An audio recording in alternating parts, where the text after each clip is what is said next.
सोचो, एक ऐसी जगह जहाँ से बच्चे एक एक करके गायब हो रहे और किसी को समझ ना आए कि उनके साथ क्या हो रहा है, कहाँ जा रहे हैं बच्चे। 2006 नोएडा के पास निथारी नाम का एक छोटा सा बस्ती था और वहाँ पे एक ऐसा सच छुपा था जिसने देश को पूरा हिला दिया। निथारी एक आम बस्ती था जहाँ ज़्यादातर परिवार गरीब रहते थे।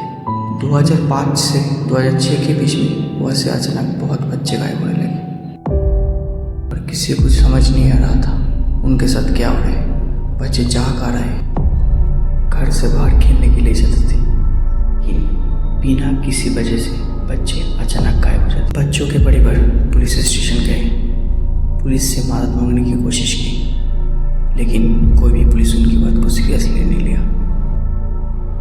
बताने लगे बच्चे शायद कहीं पे चले गए, जल्दी वापस आ जाएंगे। दिन बीत गए, महीने बीत गए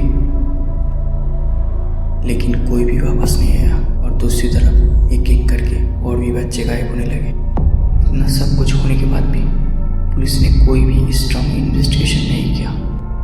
इतना सब कुछ होने के बाद जब बच्चे वापस नहीं आए तो लोगों को लगने लगा बच्चे शायद सच में कहीं भी चले गए होंगे, लेकिन असली सच अभी भी सामने आना बाकी था। 29 दिसंबर 2006, लगभग 1 साल के बाद बस्ती के एक बड़े घर के पीछे ऐसा कुछ मिला जो पूरा बस्ती वालों को हिला दिया। नोएडा के सेक्टर 31 में एक बड़े से घर के पीछे पुलिस को इंसानी बॉडी का कुछ पार्ट मिला। इसके बाद पुलिस ने और भी अच्छे से इन्वेस्टिगेशन करना शुरू कर दिया। ये घर था मनिंदर सिंह का और उसका सर्वेंट सुरेश इन्वेस्टिगेशन में मेन सस्पेक्ट बना। पुलिस ने उन दोनों को अरेस्ट किया और पूछताछ करना शुरू कर दिया।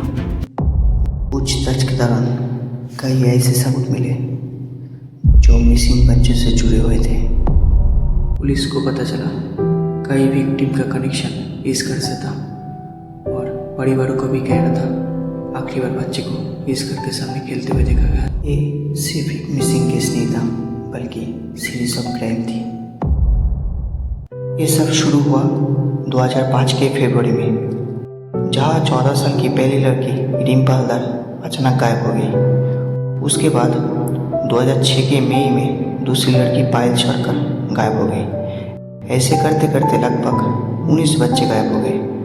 अंत में 2006 के दिसंबर में उनका बॉडी का पार्ट्स मिला। उन दोनों ने मिलकर 19 बच्चों का बेरहमी से हत्या कर दिया। इस केस ने पूरा देश को हिला दिया था। लोगों के बीच में डर फैल गया, लोग डरने लगे और पुलिस सिस्टम पर सवाल उठाने लगे। निथारी का ये केस सिर्फ एक क्राइम स्टोरी नहीं था, एक वार्निंग है।